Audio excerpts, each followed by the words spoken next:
2019년도 중소벤처기업부 지원 계획 안내입니다. 안녕하십니까. 창업과 창직의 모든 것, 창창TV의 허주일입니다. 지난주에 정부 연구개발 지원사업 통합 설명회가 열렸는데요. 이제부터는 각 부처별로 연구개발 과제의 공고가 시작될 겁니다. 기업들은 올 한 해 어떤 연구개발 과제를 준비해서 신청할 것인지 바쁘게 준비하고 계실 텐데요. 자, 올해부터 바뀌는 제도를 반영해서 어떻게 하면 중소벤처기업부 2019년 연구개발 지원사업에 선정될 수 있을지 그 필승 전략을 알려드리겠습니다. 2019년 중소벤처기업부의 연구개발 지원사업은 3가지가 바뀝니다. 기술료 제도가 바뀝니다. 사업계획서가 기술성 파트, 사업성 파트로 구성됩니다. 성능지표가 자체평가도 가능해집니다. 2019년부터 새롭게 바뀌는 중소벤처기업부의 사업계획서 내용들을 확인해 보도록 하겠습니다. 먼저 기술료 제도가 전면적으로 바뀝니다.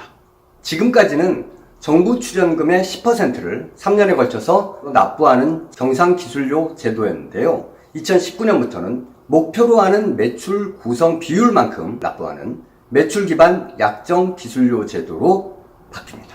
사업계획서를 작성할 때 산정한 예상 매출, 그리고 그 예상 매출에서 개발 기술이 차지하는 구성비를 적용해서 과제가 종료돼서 성공 판정을 받으면 5년 동안 발생한 매출에 그 구성비를 적용해서 약정 기술료를 받겠다라는 겁니다. 그러니까 매출이 많으면 많은 기술료를 내는 거고요. 매출이 적으면 기술료를 적게 냅니다. 하지만 정부에 내는 기술료는 정부 지원금의 20%를 상한선으로 정하기로 했답니다.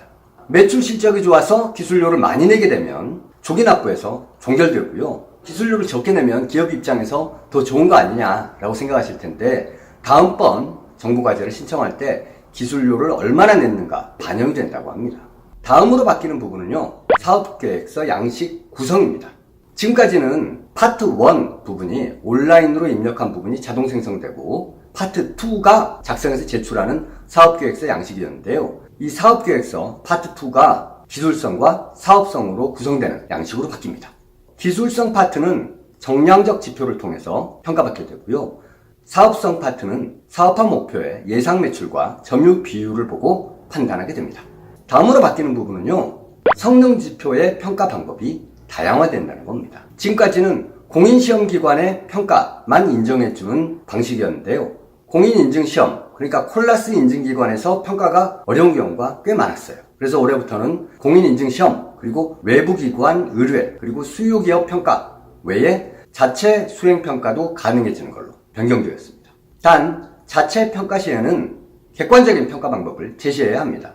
2019년 중기부 R&D 지원 사업의 사업계획서 양식은 이렇게 크게 3가지 부분이 바뀝니다. 네, 지금까지 창업과 창직의 모든 것, 창창TV의 허주일이었습니다.